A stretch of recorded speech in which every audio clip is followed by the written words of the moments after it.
একবার সবাই আমরা মহব্বতের সঙ্গে বলি আলহামদুলিল্লাহ। জোরে হয়নি, আর একটু জোরে বলি আলহামদুলিল্লাহ। আজকে খুশির দিন না দুঃখের দিন? সবাই খুশি বলছেন। ডেট আগে থেকে হয়েছে, বহুদিন আগে থেকে ডেট নেওয়া হয়েছে, সেই জন্যে জালসা হচ্ছে। মানসিকতা আমার ভালো নেই আজকে। কেন জানেন? মুসলমানদের মেরুদণ্ডের হাড় ভেঙে গেল। আল্লাহ যেন এটাকে আবার পুনর্বিবেচনা করার একটা ব্যবস্থা করে দেয়। ওয়াকফের বিল পাশ হলো, তো এটা একটা বিরাট সম্পত্তি গেল। তবে আল্লাহ যদি মদদ দেয় আবার ফিরে আসবে কোনো না কোনো ইস্যু করে। আমি আপনাদের সামনে যে আয়াত করেছি, আর ডান দিকে বাঁ দিকে কম বেশি উঁচু নিচু ফালতু কথা না বলে সিধা বক্তব্যের দিকে যাচ্ছি। আমি যে আপনাদের সামনে আয়াতগুলো পড়েছি, এই আয়াতগুলোকে কেন্দ্রের মধ্যে রেখে, সামনে রেখে কয়েকটি কথা আপনাদেরকে বলছি। আল্লাহ রসুল বলেছেন, ফাত্তাকুদ দুনিয়া ওয়াত্তাকুন নিসা, তোমরা দুনিয়াকে ভয় করো এবং নারীকে ভয় করো। ভয়ের সেকশনটা আলাদা আছে নারীকে, আবার নারী মা, আবার নারী ধ্বংসের কারণ। ফাত্তাকুদ দুনিয়া ওয়াত্তাকুন নিসা। আল্লাহ রসুল এইভাবে হাত নিয়ে দেখিয়েছেন বুকে দিয়ে, আত্তাকওয়া হা হোনা, আত্তাকওয়া হা হোনা। ভয়, ভীতি, ঈমান সেটা এখানে এই জায়গাতে থাকবে। আজকে আমাদের অবস্থা এত খারাপ কেন বিশ্বজুড়ে? শুধু একটা জিনিসকে আমরা খেয়াল করিনি, যে আমাদের রব, যিনি আমার জীবন গাড়ির মালিক, যিনি আমার সব, সেই রব আমার উপরে রাজি আছে কিনা। মাত্র 3-4টা দিন হলো একটা মাস আমাদের কাছ থেকে চলে গেছে। সেই মাসটার নাম হলো রমজান মাস। এই মাসটার নাম হলো রমজান মাস। এই মাসটার নাম হলো হেদায়েতের মাস। এই মাসটার নাম হলো নূরের মাস। এই মাসটার নাম হলো মাগফিরাতের মাস। এই মাসটার নাম হলো রহমতের মাস। এই মাস আমাদের কাছ থেকে চলে গেল। টোটাল রমজানটাকে নিয়ে যদি 1 ঘন্টা বক্তব্য রাখি, তার সারাংশ কি বেরিয়ে আসবে আমি 1 মিনিটে বলে দিছি। টোটাল রমজান নিয়ে আমি বক্তব্য রেখেছি কয়েক জায়গায়, সার অংশটা বলছি, আপনারা বুঝে ফেলবেন। রমজান নামে একটা ইবাদত এসেছিল, আমাদের কাছ থেকে বিদায় নিয়েছেন, আবার আসবে সামনে, আবার চলে যাবে। প্রতি বছর সে আমাদের কাছে আসে। যদি আল্লাহকে বলা হয়, আল্লাহ আপনি এমন ইবাদত দিলেন কেন আমাদেরকে? রসুলকে যদি বলা হয়, ইয়া রসুল্লাহ, এই আল্লাহর নবী, এই আল্লাহর রসুল, আপনি এই যে ইবাদতটা আমাদেরকে দিয়েছেন, হাদিসে কেমনভাবে করতে হবে, কিভাবে চলতে হবে, খেতে হবে, উঠতে হবে, দিনে খেতে পাবো না, টোটাল উদ্দেশ্যটা কি? আল্লাহ তাবারাক ওয়া তাআলা 2টো শব্দ ব্যবহার করছেন, লাআল্লাকুম তাত্তাকুন। লাআল্লাকুম তাত্তাকুন। আমার এইটা করার উদ্দেশ্য হচ্ছে যাতে করে তোমরা মুত্তাকি হয়ে যাও, পরেশগার হয়ে যাও, তোমরা সংযমী হয়ে যাও। এর জন্যে আমি আল্লাহ তোমাদেরকে রোজা দিয়েছি। টোটাল রোজাটাকে, রোজার শুরু থেকে শেষ যত নিয়ম, যত কানুন, যত হাদিস, যত আয়াত, যা কিছু এসেছে, এক জায়গায় যদি ভরে মেশিনে পিড়ে যদি একটা শব্দ দিয়ে আপনারা জানতে চান কেন গেল এত বড় ঝড়টা, তার একটাই কারণ, লাআল্লাকুম তাত্তাকুন, আমি তোমাদেরকে সংযমী বানিয়েছি। এখন কথা হচ্ছে, আমরা সংযমী হয়েছি তো? সংযমী হয়েছি? আমাদের মধ্যে সংযম রয়েছে? জি। আমি গতকালকে একটা ঘটনা বললাম গাজলে, আপনাদেরকে হালকা শোনাচ্ছি, হালকা। তবুকের যুদ্ধে, তবুকের অভিযান ছিল বিরাট অভিযান। তবুকের যুদ্ধটাকে নিয়ে বক্তব্য রাখতে গেলে অনেক লম্বা টাইমের সময় দরকার। যখন তবুকের বাদশাহ হেরাক্লেস, রোম সম্রাটের একটা চরিত্র ছিল যে কোন দেশে কে কার কাপড়ে জয় করছে, মারো ওকে, মারো ওকে, লুটো ওকে, একে মারো, ওকে দাবাও, ওকে লুটো। ওর একটাই নীতি ছিল, এই পৃথিবীতে আমি বাদশাহ হেরাক্লিস রোম সম্রাট, সে চিন্তা ভাবনা করতো আমার উপরে যেন কেউ দাদাগিরি না করে, যেমন বর্তমান আমেরিকা করছে। যে ওর উপরে একটু আগে বাড়বে তাকে উদাবাবে, তাকে উদাবাবে। রোম, পারস্য সব দেশ মিলে সেই যুগে এক বিরাট সাম্রাজ্য ছিল। ওদের কানে খবর পৌঁছালো, রোম সম্রাটকে কোনো গোয়েন্দা খবর দিল, জাহাপনা খবর শুনেছেন? বলে কি খবর? মদিনাতে একটা শক্তি তৈরি হয়েছে। হ্যাঁ, মদিনাতে শক্তি তৈরি হয়েছে। কেমন? বলে সেই শক্তির নাম হচ্ছে নবী মুহাম্মদ রাসূলুল্লাহ সাল্লাল্লাহু আলাইহি সাল্লাম। রোম সম্রাট বলল সাজো, ওটাকে দাবাবো, ওটাকেও দাবাবো।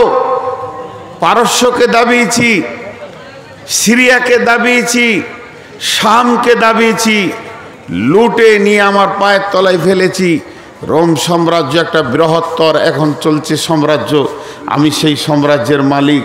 মদিনাতে কোথায় একটা ছোট্ট মতো কে এত ক্ষমতাবান হয়েছে, সেই তাকে আর দাবাবো। তো জিজ্ঞেস করলো সেই সাম্রাজ্যের নাম, বলেন তাদের মতবাদের নাম হচ্ছে তৌহিদবাদ, একত্ববাদ। তারা বহুত্ববাদকে মানে না। দ্বিতীয় নম্বর তাদের শক্তির যে বৃহত্তর ক্ষমতা নিয়ে এসেছে তার নাম হলো নবী মুহাম্মদ রাসূলুল্লাহ সাল্লাল্লাহু আলাইহি সাল্লাম। ইয়ার তখন মাথা কটকট করতে লাগলো, ওর মাথার পোকা যেমন লড়ে পোকা নড়তে লাগলো। বলে লুটো অখো, দাবাও। তখন জর্ডান ও রোমের সঙ্গে, জর্ডান বর্ডার যে এমান রুকনি এমানি কাবাতে আছে, এমান জর্ডান সব এক হয়ে সাম্রাজ্যে তারা তৈরি হতে লাগলো। সৈন্য কত? 1.5 লক্ষ। তাদের সৈন্য সংখ্যা 1.5 লক্ষ। তারা জর্ডান বর্ডারে হাজির। বিশ্বনবী মদিনাতে খবর পেলেন যে মদিনাকে আক্রমণ করবে, তৌহিদ মতবাদকে মাটির সঙ্গে মিশিয়ে দেবে, ইসলামের চিহ্ন রাখবে না, ইসলামকে নিশ্চিহ্ন করবে, এমন একটা শক্তি আমাদের দিকে তাদের দৃষ্টি পড়ে গেছে। তাদের দৃষ্টি সারা পৃথিবীর মাস্তানকে দাবিয়ে দেওয়া, আজকে সেই দৃষ্টি মদিনার দিকে পড়ে গেছে। বিশ্বনবী মসজিদে নববীতে সাহাবীদেরকে ডাকলেন, ডাকার পর ঐতিহাসিক বক্তব্য দিলেন এবং বললেন তোমরা তৈরি হয়ে যাও, আমরা জর্ডান বর্ডারে যাব, বা রোম সম্রাটের বিরুদ্ধে লড়াই করব, ইসলামের পতাকা উত্তোলন করব। বিশ্বনবীর এই বক্তব্যে সাহাবীরা রেডি হয়ে গেলেন, মানসিকতাভাবে তৈরি হয়ে গেলেন। বিশ্বনবী সাহাবীদেরকে নিয়ে বেরিয়ে যাবেন।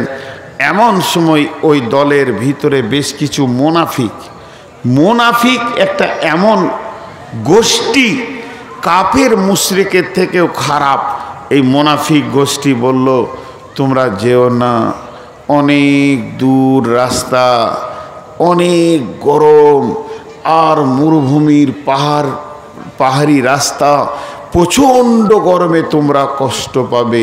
মুনাফিকরা দাওয়াত দিতে শুরু করলো।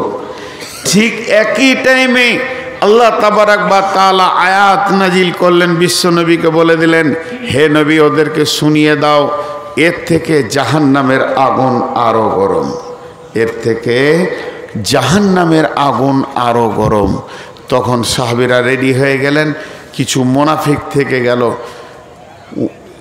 1900 কিলোমিটার রাস্তা, এখন বর্তমানে 1900 কি 2100 কিলোমিটার রাস্তা বলছে। বর্তমান যুগে তো কিলোমিটার হয়ে গেছে, পাহাড় কেটে রাস্তা হয়েছে, তখন পাহাড়ে চড়াই উতরাই রাস্তা। সেই সাম্রাজ্যে হতে 30,000 সাহাবী, বেশি লয়, 30,000 বাঘের সঙ্গে বকরির লড়াই। ভুল ভাববেন না, বাঘ কিন্তু 30,000, ওরা ছিল বকরি। তো 30,000 সাহাবি জর্ডান বর্ডারে পৌঁছালো এবং সেখানে শুধু লড়াই হলো না, বিপুল পরিমাণে যুদ্ধের মহড়া চলল। কয়েকজন সাহাবী সেখানে জান্নাতি সৌভাগ্য তারা ভাগ্যবান হয়ে শহীদ হয়ে থেকে গেলেন।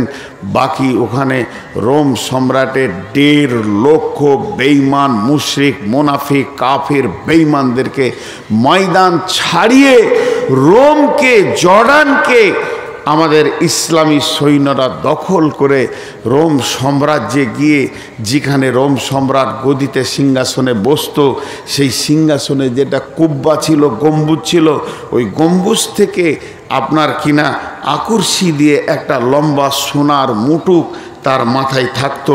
মানুষের মাথায় ওটা দিলে ভারীতে রাখতে পারবে না, তার জন্য তাকে শেকল দিয়ে, সোনার শেকল দিয়ে টাঙা ছিল। সেই মুকুটটাকে পর্যন্ত সাহাবীরা দখল করে সেটাকে খুলে নিয়ে এসে মসজিদে নববীর বাইতুল মালে জমা করে দিলেন। যখন সাহাবীদের একটা প্রদীপ জ্বালানোর ক্ষমতা ছিল না, 30,000 সাহাবী, রিজাল দিচ্ছি, 1.5 লক্ষকে ময়দান ছাড়িয়ে দিলেন। 30,000 সাহাবী 1.5 লক্ষকে ময়দান ছাড়িয়ে দিলেন। আর একবার বলছি, 30,000 সাহাবী 1.5 লক্ষকে ময়দান ছাড়িয়ে দিলেন। এইখানে নেগেটিভ পজিটিভ দুটো জিনিস দেখতে পাবেন। একদিকে দেখবেন দিনের মতো আলো, তেমনি দেখবেন মোমবাতির নিচেটা অন্ধকার, হারিকেনের নিচেটা অন্ধকার। সাহাবীদের ভিতরে মাত্র 3 জন যেতে পারেনি। কেন যেতে পারেনি? অসুস্থতা না, টাকা ছিল না, ঘোড়া ছিল না, কোনো তাদের কারণ নাই। তাদের কারণ ছিল অলসতা। জি, তাদের নাম হচ্ছে মোরারা ইবনে উমাইয়া, হেলাল বিন রাবি, আর একজনের নাম হচ্ছে কাব বিন মালিক। এই 3টে সাহাবী বিশ্বনবী যুদ্ধ চলাকালীন কয়েকবার পেছন ফিরে বারবার দেখেছিলেন ওই 3টে সাহাবী এখনো কেন পৌঁছালো না। যুদ্ধের কতটা তাগিদ আছে খালি আপনাদেরকে আমি বলছি। যখন ওরা পৌঁছালো না, আল্লাহর নবী ওদের আশা ছেড়ে দিল। যুদ্ধের সমাপনী ঘটে গেল, বিরতি ঘটে গেল, সাহাবীরা বিজয়ী করলেন, বিজয়ী পতাকা তুললেন। এরপর মদিনা মসজিদে নববীতে যখন আল্লাহ রসুল ফিরে আসছেন পুরো কাফেলাকে নিয়ে, প্রথম মসজিদে উঠলেন। মসজিদে উঠার পর তিনি সমস্ত 2 রাকাত নামাজ পড়ে সাহাবীদের উদ্দেশ্যে বসেছেন। তো ওই 3 জন, আজকে যাব, আমার দামি ঘোড়া, আমার মাল আছে, আমি তাড়াতাড়ি গেলে পৌঁছে যাব, এই কাল বের হব, এই পরশু বের হব, এই বের হচ্ছি, এই যাচ্ছি, এই কারণে তারা পৌঁছাতে পারেনি। কিন্তু ওরাই বক্তব্য দিচ্ছে, যখন আমরা মদিনায় ঘোরাঘুরি করছি মনে হচ্ছে মদিনাতে মানুষ নাই, নির্জন, মাত্র 70 থেকে 80টা লোক গোটা মদিনায় ঘুরছে। তারা ওই মুনাফিক কটা ছাড়া আর কেউ নয়, আর কিছু শিশু, প্রতিবন্ধী, অসুস্থ লোক ছাড়া আর আমরা 3 জন। বিশ্বনবী যখন মসজিদে নবীতে পৌঁছালেন, জাতির উদ্দেশ্যে ঘুরে বসেছেন, সমস্ত মদিনাওয়ালা রসুলকে দেখা করতে এসছেন আর মুসাফা করছে। মুনাফিকরা, তাদের তো মিথ্যা কথা বলা মানে অভ্যাস আছে। এই হয়েছিল, শরীরটা খারাপ ছিল, যাব মনে করলাম, মাথার ব্যথা, পেটের ব্যথা, এই মারা গেছে, এই কাজে ছিলাম, উল্টা পাল্টি করে রসুলকে মুসাফা করছে। মুনাফিকের যা কাজ, ওপরটা দেখে মনে হচ্ছে ফেরেশতা, ইমানদার, নামাজি, যুদ্ধে যেত, ইচ্ছা ছিল, এই কারণে যেতে পারেনি। রসুলকে বুঝিয়ে দিলেন। রসুল তো আর দিলের খবর জানেন না। রসুল দোয়া করলেন সকলের জন্য আর ছেড়ে দিলেন আল্লাহর ওপরে একটা কথা, আল্লাহ তুমি তো জানো এদের দিলের কথা, কে কি আমাকে বলছে, তুমি আলিমুম বিজাতিস সুদূর, তুমি দিলের ওপরে তাদের নিয়তের ওপরে তাদেরকে তুমি ফাইসালা টেনে দাও। এটা রসুলের ভাষা। একটু বলছি আপনাদেরকে, গোটাটা বলিনি। এরপর ওই তিনজন, হিলাল বিন রাবি, মুরারা বিন উমাইয়া আর কাব বিন মালিক, এরা তিনজন যেছে রসুলের কাছে লজ্জায়। এই জায়গাটা ভালো করে শুনবেন।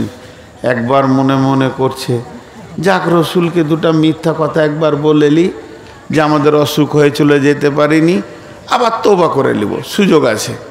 আবার মনে মনে হচ্ছে না, ওনাকে তো আল্লাহ সব খবর দিয়ে দেবেন, মিথ্যা বলে কি লাভ আছে, সত্যটাই বলবো। একবার মনে হচ্ছে মিথ্যা বলি, একবার মনে হচ্ছে সত্য বলি। এই মিথ্যা বলি সত্য বলি বলতে বলতে গিয়ে রসুলের কাছে গিয়ে কাব বিন মালিক বলছেন, ইয়া রাসূলুল্লাহ, আমাদের কোনো অসুখ হয়নি, আমাদের টাকার অভাব ছিল না, আমাদের সাওয়ারি ছিল, আমরা ধনী মানুষ, আমরা নিজের জন্যে নিজের গাফলতিতে অলসতায় যেতে পারিনি।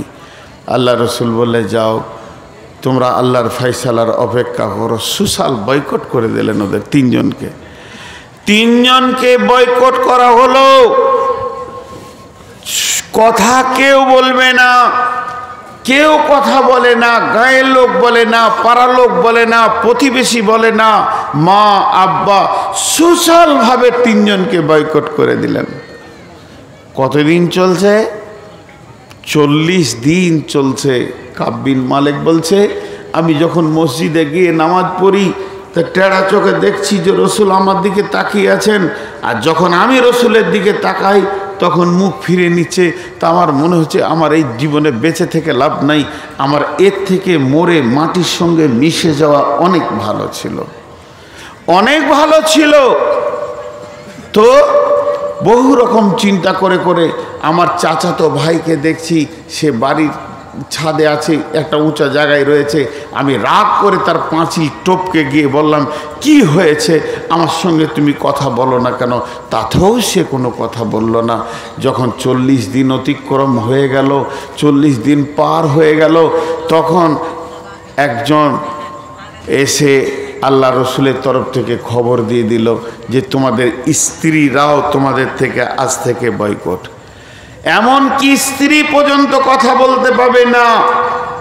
মুরারা বিন রাবি, তার স্ত্রী গেল রসুলের কাছে, ইয়া রাসূলুল্লাহ, আমার স্বামীর ভিতরে যৌন চাহিদা আর নাই, তাকে বার্ধক্য জড়িয়ে ধরে নিয়েছে, সে আমাকে চায় না, তাকে আমি চাই না, দৈহিক সম্পর্ক আর কোনো প্রয়োজন নাই। ইয়া রাসূলুল্লাহ, আমার স্বামী এত দুর্বল, আমি কি তার খিদমত করতে পারবো? নবীজি বললেন, কোনো রকম খিদমত করা যাবে না, তবে খাবারটা নামিয়ে দেবে, কোনো কথা বলবে না। এই অবস্থা শুরু হলো। আরও 10 দিন গেল। যখন 50 দিন চলে গেল অতিক্রম হয়ে, বিশ্বনবী বারবার মসজিদে নামাজ পড়ছে, ওরাও যেত নামাজ পড়তে, একটু ধ্যান দেন আর 2 মিনিট, তখন কথা বলে না। একদিন কাব বিন মালিক মদিনার হাটের দিন ঘুরছে, গোটা হাটের লোক একে উপরে কথা বলছে, লেনদেন, দাম জিজ্ঞাসা করা, সব কিছু। কিন্তু গোটা হাটে ঘুরছে, যদি হাটের দিন কেউ কথা বলে, কেউ কথা বলছে না, চুপ করে দাঁড়িয়ে আছে। এমন সময় একটা লোক সিরিয়া থেকে এসছে, বিদেশ থেকে এসছে, ওর হাতে একটা চিঠি আছে, সেই চিঠিটা নিয়ে এসে লোককে জিজ্ঞাসা করছে, কাব বিন মালিক কার নাম? কাব বিন মালিক কার নাম?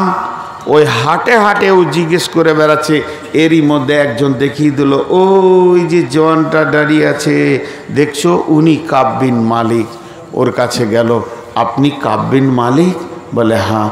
বলে সম্রাট চিঠি দিয়েছে, সম্রাট, মুশরিক মুনাফিক সম্রাট, বাদশাহ, ছোটখাটো মানুষের চিঠি নয়।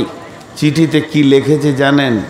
কাব বিন মালিক, তুমি একজন যোগ্য সম্পন্ন ছেলে, তোমার জ্ঞান, বিবেক, বিবেচনা, উদ্দীপনা, তোমার চলা, তোমার চিন্তা, চেতনা বহুত মূল্যবান। তোমাকে মুহাম্মদ সাল্লাল্লাহু আলাইহি সাল্লামের মতো লোক বয়কট করেছে, বহুত ধৃষ্টতা করেছে। তোমার মতো লোককে বয়কট করা এটা চারটিখানি কথা আমার মান মর্যাদাতে লাগছে। অতএব তুমি আর মদিনায় থাকিও না, চলে এসো, তোমাকে চিঠি দিচ্ছি, তোমাকে তোমার মতো যোগ্য স্থানে বসাবো। আমি বাদশা চিঠি লিখেছি, তুমি আমার পাশে পাশে থাকার যোগ্য লোক। তোমার ব্রেন, বুদ্ধি, বিচক্ষণতার এত মূল্য, তুমি আমার কাছে চলে এসো, তোমাকে যথেষ্ট পরিমাণে সম্মান দেওয়া হবে। ভাই, একবার বলছি, আজকে এই মুসলমানের ভিতরে কাউকে যদি মোদি চিঠি দেয়, অমিত শাহ চিঠি দেয়, আদিত্যনাথ যোগী যদি চিঠি দেয়, ও খুশিতে সারা রাত ঘুমোবে না। সকাল কখন হবে, আমাকে ডেকেছে চিঠিতে।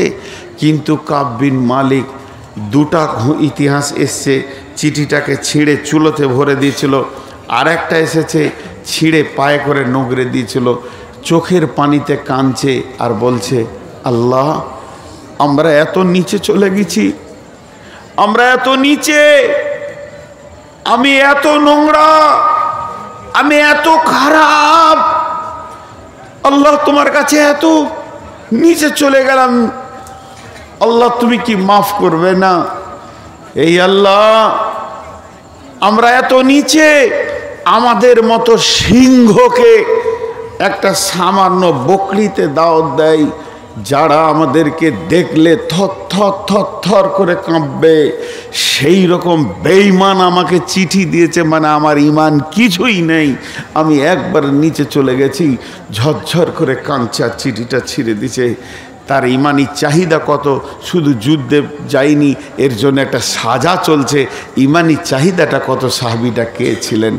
সেই কাব বিন মালিক লজ্জায় আর ফজরের নামাজে মসজিদে নববীতে যেতে পারছে না, তখনও নামাজ ছাড়েনি, নিজের ছাদে বসে সালাত আদায় করে আল্লাহর কাছে কাঁদছে, মাবুদ, মাবুদ, আমরা এত অপরাধ করেছি যে আমাদেরকে বেঈমানরা দাওয়াত দেওয়ার সাহস রাখে, আপনার নজরে কি একবারে নিচে চলে গেছি? আল্লাহ তাবারক ওয়া তাআলা তাদের দোয়া কবুল করলেন। ওই তিনজনের দোয়াকে কবুল করে সূরা তওবাতে আয়াত নাজিল হয়ে গেল। দীর্ঘ লম্বা আয়াতকে নাজিল করে বিশ্ব নবীকে শুনিয়ে দিলেন জিবরাইল, ওদেরকে ডাকেন। আল্লাহর নবী ফজরের নামাজ পড়ে ডান দিকে সালাম ফিরলেন, ডান দিকে সালাম ফিরে বাঁ দিকে সালাম ফিরলেন, আর বাঁ দিকে সালাম ফেরার পর ঘুরে বসে বললেন, হে আমার সাহাবীরা, যাও ওদেরকে ডেকে নিয়ে এসো, আল্লাহ ওদের তওবা কবুল করে নিয়েছে। কাব বিন মালিক ছাদে বসে আছে, আর একজন ডাকছে, কাব বিন মালিক, দৌড়ে এসো মসজিদে নববীতে, তোমাদের তওবা কবুল হয়ে গেছে। কাব বিন মালিক বলছে, আর আমার তরস হয় না। আমি যখন দৌড়ে মসজিদে নববীতে আসছি, তখন দেখছি রাসূলুল্লাহ সাল্লাল্লাহু আলাইহি ওয়াসাল্লাম আমার দিকে তাকিয়ে হাসছেন। আমার দিলটা অনেক বড় হলো। সাহাবীরা আমাদেরকে বুকে জড়িয়ে মোনাকা করছেন। সাহাবীরাও চিন্তিত ছিল যে এদেরকে কি হবে। ওই হালাতে যদি মরে যেতাম তো জাহান্নাম চলে যেতাম, তাহলে আমাদের দোয়া কবুল হলো, তাদের তওবা কবুল হলো, আল্লাহ তাদেরকে মাফ করলেন। কিন্তু 30,000-এর 1.5 লক্ষকে কাঁপিয়েছে। আজকে ভারতবর্ষে চল এখান থেকে ভাগ, কখন আসতে হয় কখন সামনে দাঁড়াতে হয় জানিস না। ক্যামেরা দেখাচ্ছিস, একটা ক্যামেরা চালিয়ে দিয়ে 40 বছর চলবে। বক্তব্যের মেন টাইমে টিকটিকির মতো এসে হাজির হচ্ছে। তো কাব বিন মালিক রাদিয়াল্লাহু তাআলা আনহু এত আনন্দিত হয়েছিলেন, 2 সেট কাপড় ছিল, 1 সেট কাপড় দান করে দিলেন যে সুসংবাদ নিয়ে গেছিল তাকে। আমি ঘটনাটা কেন শোনালাম আপনাদেরকে? বর্তমানে ভারতবর্ষে কম বেশি 25 কোটি নয়, 42 কোটি মুসলমান আছে। ভারতবর্ষে 42 কোটি মুসলমান আছে, কিন্তু এই 42 কোটি মুসলমান বাঘ না ছাগল না ভেড়া না সিংহ খুঁজে পাওয়া যাচ্ছে না। আজকে এদের সম্পত্তিকে কেড়ে নিয়েছে।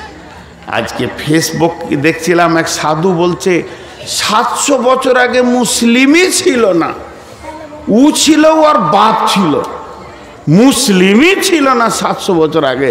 ইতিহাস জানিস ইসলাম কখন থেকে শুরু হয়েছে? বিশ্বনবী বলেছেন ইসলামের প্রাসাদ যেটা তৈরি হয়েছে কম বেশি 1.5 লক্ষ ইট লেগেছে। এর প্রথম ইটের নাম হচ্ছে হযরতে আদম আলাইহিস সালাম। ইসলাম শুরু হয়েছে হযরতে আদমের জামানা থেকে। আদম আলাইহিস সালাম ছিলেন ইসলামের ওপরে, নূহ আলাইহিস সালাম ছিলেন ইসলামের ওপরে, ইনকমপ্লিট ছিল। একটা ঘর তৈরি হতে গেলে শেষ ইটটা না দেওয়া পর্যন্ত ওটাকে কমপ্লিট বলা যাবে না, তো ইনকমপ্লিট ছিল। সেই চলতে চলতে চলতে চলতে বিশ্বনবী এসে ইসলামের পূর্ণাঙ্গ রূপ দিয়েছেন। ইসলাম তো হযরত মুহাম্মদ সাল্লাল্লাহু আলাইহি সাল্লাম জন্ম দেয়নি ইসলামের, ইসলাম তো তখন তৈরি হয়নি, ইসলাম আগে থেকে তৈরি হয়েছে, কমপ্লিটলি রূপ দিয়েছেন নবী মুহাম্মদ রাসূলুল্লাহ সাল্লাল্লাহু আলাইহি সাল্লাম। তাহলে সাহাবা রাদিয়াল্লাহু মাজমাইনদের অস্ত্র কি ছিল? সাহাবা রাদিয়াল্লাহু মাজমাইনদের অস্ত্র ছিল তলোয়ার, ভুল ছিল ঢাল, ভুল। বিশ্বনবী তলোয়ার আর ঢালের শিক্ষক ছিলেন না, তিনি যুদ্ধ শিখাননি, কাটতে শিখাননি, তিনি শিখিয়েছিলেন যতগুলো যুদ্ধ মুসলিমরা করেছেন প্রত্যেকটা প্রতিহত করেছেন, অগ্রিম কোনো যুদ্ধে যায়নি। যত যুদ্ধ হয়েছে বেঈমান মুশরিক কাফেররা আগে এসেছে, এরা প্রতিহত করে বিজয়ী নিয়েছে।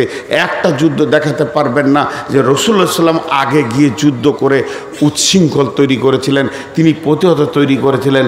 আর রাসূলুল্লাহ সাল্লাল্লাহু আলাইহি ওয়াসাল্লাম নিজে বলেছিলেন যে আমি এসেছি বয়স্তু উতিম্মা লিমাকারিমাল আখলাক, আমাকে পৃথিবীতে পাঠানো হয়েছে চরিত্রের মেসেঞ্জার করে। চরিত্র নামে একটা অস্ত্র আছে, চরিত্র নামে একটা ধারালো অস্ত্র আছে, যে অস্ত্র দিয়ে তিনি সারা পৃথিবীকে কাবু করেছেন। সেই চরিত্রটা আজ মুসলমানদের কাছ থেকে বিলুপ্ত হয়ে গেছে। চরিত্র এদের শেষ, এরা লুচ্চা, এরা লুটেরা, এরা হচ্ছে সুদারু, এরা হচ্ছে জুয়ারি, এরা হচ্ছে সমস্ত নোংরা কাজে আজকে চলে গেছে। আর আমাদের যে শিক্ষক তিনি হচ্ছেন চরিত্রের মেসেঞ্জার, সারা পৃথিবীকে চরিত্র দিয়ে চলে গেছেন। আজকে আমাদের শক্তি শেষ। একটা মানুষের হাত আছে, পা আছে, চোখ আছে, কান আছে, দাঁত আছে, সমস্ত কিছু আছে, শুধু নাই ব্লাড, শুধু নাই ব্লাড, শেষ। আর যদি ব্লাডটা থাকে, বাকি হাত পা যদি একটু দুর্বল থাকে তাহলেও আগে চলবে। আল্লাহ রসুল সাহাবীদেরকে বললেন এমন একটা জামানা আসবে আমার উম্মত অহান রোগে ভুগবে, অহান, অহান। আল্লাহ রসুলকে জিজ্ঞাসা করলেন সাহাবীরা, অহান কি জিনিস ইয়া রাসূলুল্লাহ? মা অহান, অহান কি? অহান কাকে বলছেন? নবীজি বললেন অহান হলো হুব্বুদ দুনিয়া কারাহিয়াতিল মত। অহান একটা এমন জিনিস আমার উম্মত দুনিয়ার পেছনে বেশি দৌড়বে আর মদকে ঘৃণা করবে, মদকে পেছনে ফেলে দেবে, মদকে এত ঘৃণা হবে তাদের মরতে চাইবে না। আর আমার উম্মত দুনিয়া সাজানোর ব্যাপারে সে নিজেকে আত্মহারা করে দেবে। কবি নজরুল বলেছেন এসে শয়তান ভোগ বিলাসের কারিয়া নিয়েছে ইমান তাদের, আল্লাহরে হারায়ে মুসলিম আজ হয়েছে সর্বহারা। খোদায় পাইয়া বিশ্ব বিজয়ী ছিল একদিন যারা, খোদারে হারায় মুসলিম আজ হয়েছে সর্বহারা। জেনেলেন এই মুসলিম এমন একদিন ছিল যে পথে গেছে সেই পথ বিজয়ী হয়ে গেছে। আর একদিকে জেরুজালেম বিজয়ী হলো, বাহরাইনকে সম্রাট বাহরাইনকে 30 জনে বিজয়ী করলো, এদিকে জেরুজালেম মাত্র 1 জনে বিজয়ী করেছে। জেরুজালেমকে বিজয়ী করেছে উমর বিন খাত্তাব রাদিয়াল্লাহু তাআলা আনহু। তিনি সৈন্য পাঠালেন উমরের জামানায়, যাও তৌহিদের দাওয়াত কালেমা আল্লাহর দাওয়াত, একত্ববাদের দাওয়াত, বহুত্ববাদ মোট চুরমার করে ভেঙে দাও, এক আল্লাহর দিকে জেরুজালেমের দাওয়াত পৌঁছে দাও। সাহাবা রাদিয়াল্লাহু আজমাইনেরা জেরুজালেমে পৌঁছেছে। তদানীন্তনকালে জেরুজালেমকে শাসন করত কে? খ্রিস্টানেরা তাদের অধীনস্থে ছিল। তারা যখন জেরুজালেমে গিয়ে পৌঁছালো, সেই সাহাবীদেরকে ধরে তারা অবরোধ করে দিল। তাদেরকে যে কেল্লাই ভরা অবরোধ করে দিল, তাদেরকে রুক্ত করে দিল, তাদের দাওয়াতকে বন্ধ করে দিল। কিন্তু জেরুজালেমের তদানীন্তনকালে যিনি পোপ ছিলেন, তিনি ভেবে দেখলেন, আমি উমারের মতো সম্রাটের সৈন্যকে আমি গ্রেফতার করে দিয়েছি, তাদের কাজকে অবরুদ্ধ করে দিয়েছি। তাই উমারের সৈন্যকে অবরুদ্ধ করা মানে সিংহের সঙ্গে একটা বিড়ালের যুদ্ধ করা। আমি তো সামান্য ছোট দেশে বাস করি, সে 18 লক্ষ বর্গ মাইলকে শাসন করে, তাহলে তার সঙ্গে একটা আপোষ করে নিব। সঙ্গে সঙ্গে পাদ্রী করলো কি, একটা চিঠি লেখে একজন দূতকে দিয়ে মদিনায় পাঠিয়ে দিল, এই চিঠিটা নিয়ে গিয়ে উমারকে দাও। উমারকে দেওয়া হলো। উমারের চিঠিতে কি লেখা আছে? উমারকে চিঠিতে লিখেছে, জাহাপনা সম্রাট আমিরুল মুমিনিন খলিফাতুল মুসলিমিন, আপনি বিশাল বড় সম্রাট, আপনার সৈন্য আমার দেশে দাওয়াত নিয়ে এসেছে, ইসলামের আলোকে জ্বালাতে এসেছে, তারা কেল্লায় অবরুদ্ধ হয়ে আছে। আমি আপনাকে পত্রের মধ্যে আমন্ত্রণ নিমন্ত্রণ জানালাম, আপনি এখানে পৌঁছে যান, আপনার সঙ্গে আমার বসে আপোষ হয়ে যাবে। আমি যুদ্ধ বা লড়াইয়ে আপনার সঙ্গে যেতে চাই না। চিঠিটাকে নিয়ে যাচ্ছেন কে? একটা রাষ্ট্রদূত। যেতে যেতে যেতে যেতে মদিনা মানরায় যখন গিয়ে পৌঁছালেন, হযরত উমার বিন খাত্তাব, ইসলামের দ্বিতীয় খলিফা, রসুলের দ্বিতীয় খলিফা, মসজিদে নববীতে আরাম করছে। সেই লোক মসজিদে নববীটা খুঁজে খুঁজে বের করে তাকিয়ে দেখছে, এটা কি মসজিদ? খেজুর পাতার প্রাসাদ তোমার বারে বারে গিয়েছে খয়ে, তুমি পরনিক নয়ে, সব কিছু পড়ে গেছে উড়ে, তবু তুমি তো পরনি নয়ে, খেজুর পাতার প্রাসাদ তোমার বারে বারে গিয়েছে খয়ে। আজকের আমাদের পার্লামেন্ট কত শান শৌকত, দিল্লির পার্লামেন্ট কত শান শৌকত, আমেরিকার পার্লামেন্ট কত শান শৌকত, কিন্তু হযরতে ওমরের পার্লামেন্ট মসজিদে নববী বালিতে ভরা, খেজুর গাছের পিলার, খেজুর গাছ পাতার ছাওয়ানি, উনি একটু শুয়ে আছেন বালুর ওপরে, বালি সোনায় হাতটা মাথার ওপরে দিয়ে শুয়ে আছেন। এমন সময় রাষ্ট্রদূত গিয়ে দেখছে, এটাই কি 18 লক্ষ বর্গ মাইলের পার্লামেন্ট? এ তো শান শওকত নয়। একজনকে বলছে, বন্ধু আমিরুল মুমিনিন কোথায়, খলিফাতুল মুসলিমিন কোথায়? আমি একটা চিঠি এনেছি, ওনাকে চিঠিটা দিব। একজন ছেলে বলছে, আপনি কি চোখে দেখতে পান না, যিনি মসজিদে একাই শুয়ে আছে, যার কোনো বডিগার্ড নাই, দেহরক্ষী নাই, আরাম করছেন, ইনি হলেন 18 লক্ষ বর্গ মাইলের বাদশা। ইনি বলেন, আদব নেবেন জাহাপনা। খ্রিস্টান ছিল, আদব নেবেন জাহাপনা। হযরত ওমর বলছে, বাবুকে? বলে, হুজুর আমি জেরুজালেম থেকে এসেছি। ও বলো, সেখানে আমার সৈন্য গেছে দিনের দাওয়াত দিতে। বলে, হ্যাঁ সমস্যা আছে, চিঠিটা একটু পড়েন। হযরত ওমর চিঠিটা একটু নজর লাগালো, যে আমাকে দাওয়াত দেওয়া হয়েছে, সেখানে আপোষ করা হবে, সেখানে আপোষের মধ্যে বসা হবে, আলোচনায় একটা সিদ্ধান্তে আসা হবে। হযরত ওমরকে একটা গোলাম দেওয়া হয়েছিল, খাদেম দেওয়া হলো, রাজকোষ থেকে দেওয়া ছিল, তার নাম ছিল আসলামা। হযরত ওমর আসলামাকে ডাকলেন, আসলামা একটা উটকে রেডি করো, এক্ষুনি জেরুজালেম যেতে হবে। হযরত আসলামা উটটাকে রেডি করে নিয়ে এসে মসজিদে নববীর সামনে বললেন, জাহাপনা আমি রেডি হয়ে গেছি, হেরি পশ্চাতে চাহি, তুমি চলিয়াছ রৌদ্রদগ্ধ দূর মরুপথ বহি। জেরুজালেমের কেল্লা যেতায় আছে অবরোধ করে, বীর মুসলিম সেনা দল তব বহুদিন মাস দৌড়ি। দুর্গের দ্বার খুলিবে তারা, বলেছে শত্রু শেষে। উমার যদি গো সন্ধিপত্রে স্বাক্ষর দেয় এসে। হায়রে আদেক ধারার মালিক আমিরুল মুমিনিন, শুনেছে খবরে একাই একি উঠে চলেছে বিরামহীন।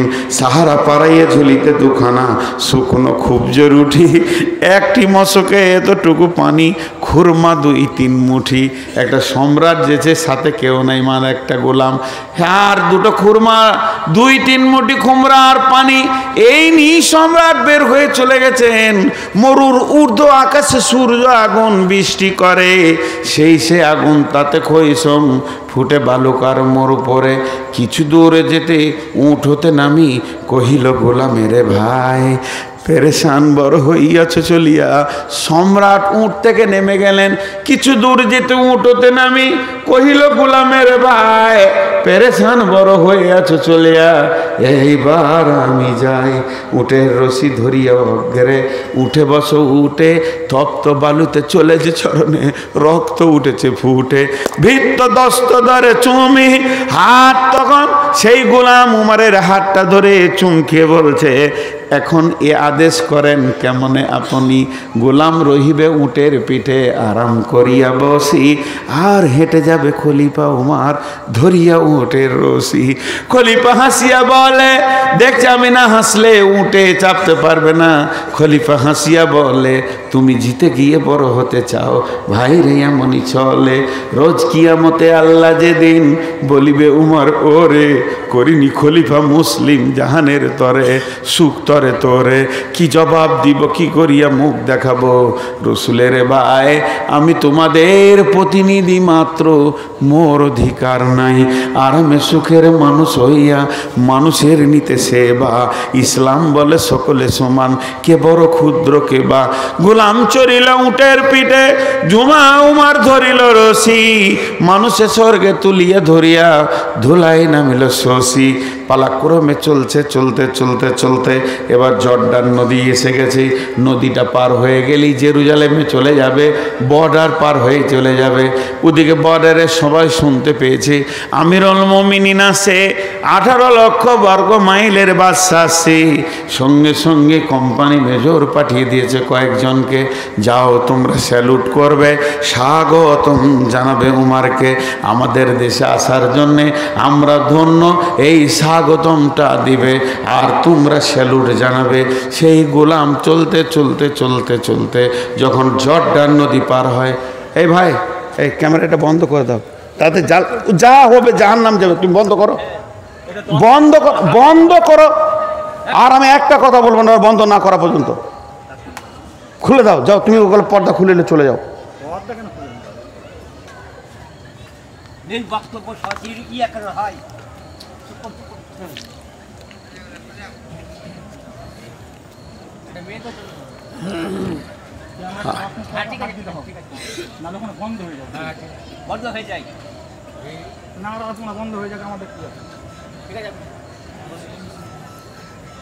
আমি পারবো না, আমার হাই প্রেশার আছে, এগুলো নিতে পারবো না।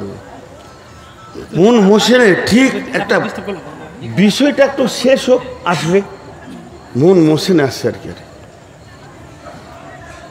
ক্যামেরা বন্ধ না হওয়া আমি বাহিনী করবো না, ইসরাফিল কোথা আছে আসুক, এবার নিতে পারছি না একবারে। ক্যামেরা লাখ লাখ ক্যামেরা দেখছি, তো এরকম ক্যামেরাম্যান দেখিনি যে প্রতি সেকেন্ডে 4 বার করে আসবে। প্রতি সেকেন্ডে ওকে 4 বার আসতে হবে, এই ক্যামেরা দেখিনি একবার।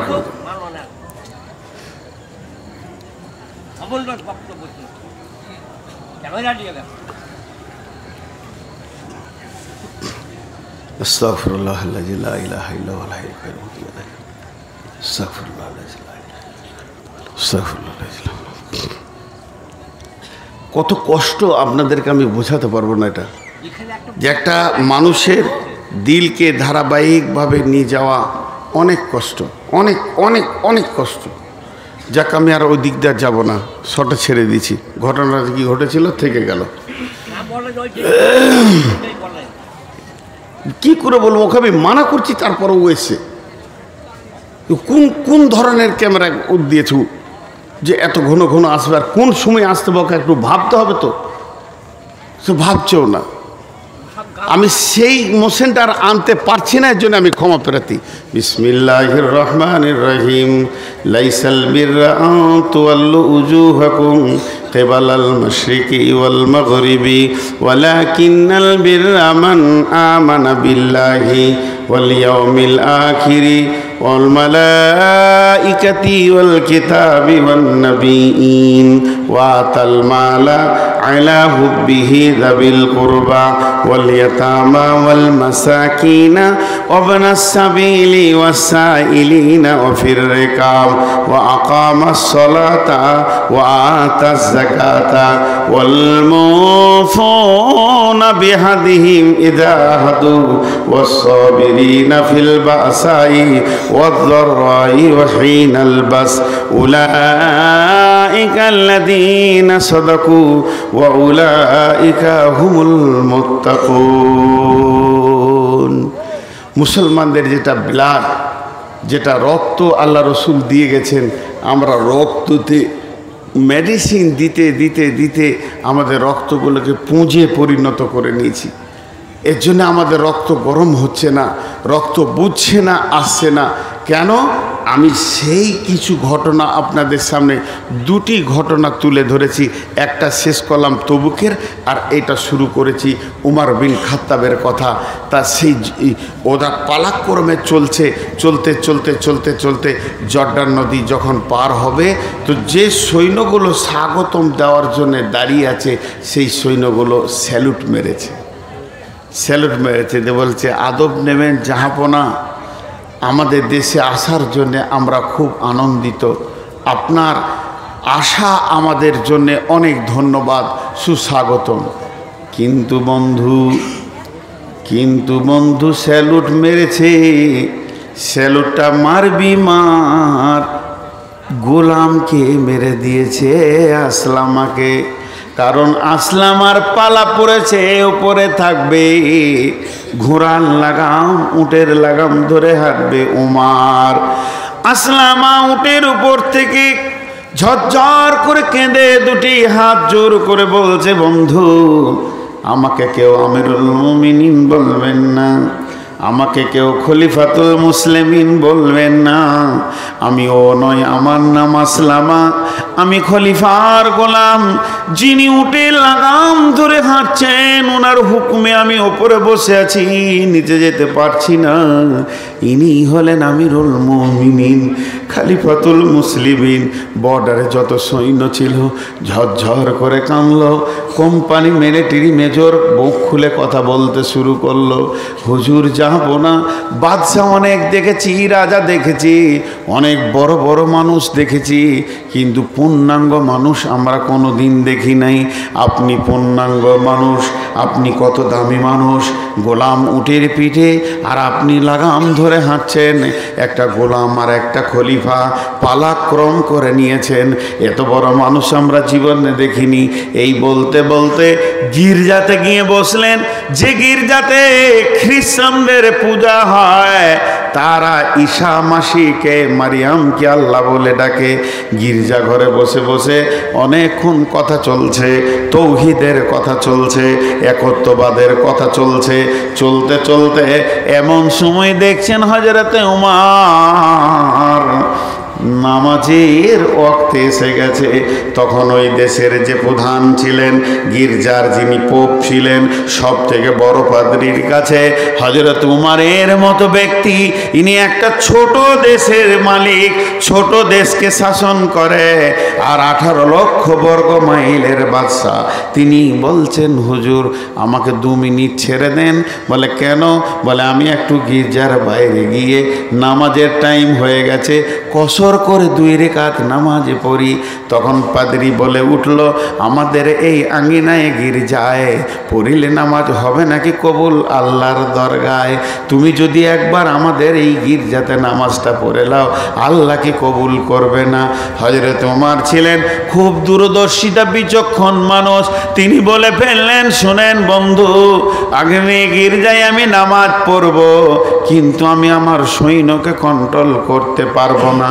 যদি আমি এখানে নামাজ পড়ে নি, সৈন্যরা বুঝে ভাববে জেরুজালেম বিজয়ী হয়ে গেল, গির্জাটাকে ভেঙে এবার মসজিদ বানাতে হবে। তাহলে গির্জা ভেঙে মসজিদ বানানো তখন শুরু করে দেবে, আমি সামলাতে পারবো না। নহে কয়ে আল্লাহর বিধান, নহে যে রসুলের ফরমান, নহে যে আল্লাহর বিধান, নহে রসুলের ফরমান, কর গির্জারে মন্দিরে ভেঙে মসজিদে মুসলমান। এটা কোনোদিন আল্লাহ মেনে নেবে না। মন্দির গির্জা ভেঙে মসজিদ করো, রসুলও এ ফরমান দিয়ে যায়নি যে তোমরা মসজিদকে ভেঙে মন্দির কর, মন্দিরকে ভেঙে মসজিদ করো, গির্জাকে ভেঙে মসজিদ করো। এটা হাদিস কোরআনে কোথাও নাই। এভেন কোনো মুসলমান 5 ওয়াক্তের নামাজি মুসলমান, সে মুসলমান, তার বাপ মুসলমান, তার দাদা মুসলমান, তার 70 পুরুষ মুসলমান, স্বেচ্ছায় যদি জায়গা না দেয়, তার জায়গায় মুসলমান কোনোদিন মসজিদ বানাতে পারবে না। এটা ইসলামের বিধান। বেঈমানরা বলছে 1000 মন্দিরকে মসজিদ করা হয়েছে। এটা ভুল ধারণা। কারণ শুনেলেন ইসলামের বিধান। উমর তখনই বলেছিলেন, নহে কয়ে আল্লাহর হুকুম, নহে যে রসুলের বিধান, কর গির্জারে ভেঙে মসজিদে মুসলমান, আমাকে বাইরে নামাজ পড়তে দেন। কোম্পানি মেজর তখন বলছে, হুজুর আর একটা খবর নেবেন, ইনি উটের লাগাম ধরে হেঁটেছে, গোলামকে উটের ওপরে বসিয়েছে। সঙ্গে সঙ্গে পোপ বলছেন, বন্ধু আর কোনো আপোষ নাই, আর বসাবসি নাই, সব ঝামেলা মিটে গেছে, আপনি হাতটা বাড়িয়ে দেন। আর আল্লাহ হযরতে ওমর হাত বাড়িয়ে দিলেন। পোপ হাতে হাত রেখে বললেন, আশহাদু আল্লাহ ইলাহা ইল্লাল্লাহু ওয়া আশহাদু আন্না মুহাম্মাদান আবদুহু ওয়া রাসূলুহু। মুসলমান একটা চরিত্রের অস্ত্র কত ধার ছিল, গোটা জেরুজালেম বিজয়ী হয়ে গেল, ইসলাম পরিণত হলো, প্রতিষ্ঠিত হলো। বন্ধুরা আমার, আজকে মুসলমানদের ভিতরে সেই ব্লাডটা খতম হয়ে গেছে। ওরা ভাবছে ইসলাম নতুন ধর্ম, নবী মোহাম্মদ ইসলাম ধর্মের জন্ম দিয়েছে। জি না, নবী মোহাম্মদ সাল্লাল্লাহু আলাইহি সাল্লাম ইসলামকে পূর্ণাঙ্গ সাজিয়েছেন, নিখুঁত করেছেন। কিন্তু ইসলাম শুরু হয়েছে আদম থেকে। আর কোরআনের বিধান নাই, আল্লাহর হুকুম নাই, রসুলের হুকুম নাই। মন্দির ভাঙো মসজিদ করো, আর গির্জা ভাঙো মসজিদ করো, কোনোদিন মসজিদ হবে না। পৃথিবীর সমস্ত মুসলমান জানে আল্লাহ তাবারাক ওয়া তাআলা বলছেন, ওই সাহাবীরা কোন শক্তির বলে বিশ্বটাকে বিজয়ী করেছে। এখন 2 মিনিট আমার ব্যক্তিগত কথা বলবো, 2 মিনিট, না কোরআন না হাদিস। তারপরে আয়াতগুলো আপনাদের সামনে একটা একটা করে তুলে ধরবো। 2টা ঘটনা বললাম, ভেবেছিলাম আর একটা বলবো। 30 জন সাহাবী বাহরাইনকে বিজয়ী করেছিলেন। এই এক একটা সাহাবী, এক একটা বুলেট, ওরা যেদিকে হেঁটেছে সেই দিকটা বিজয়ী হয়েছে। ওই জন্য আল্লাহ সূরা নূরের 55 নম্বর আয়াতে বলছেন কি, ওয়াদাল্লাহুল্লাযীনা আমানু মিনকুম ওয়া আমিলুস সলিহাতি লা ইয়াস্তাখলিফান্নাহুম কামাস্তাখলাফাল্লাযীনা মিন ক্বাবলিকুম। আল্লাহ তাবারাক ওয়া তাআলা বলছেন, আমি তোদের সঙ্গে ওয়াদা করছি যে তোরা কাজ কর।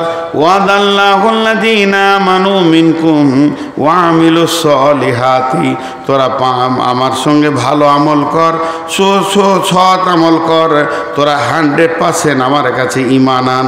ঈমান আনার পর যখন তোরা সবাই আমলে নেমে যাবি, তা আমি আল্লাহ তোদের সঙ্গে ওয়াদা করছি।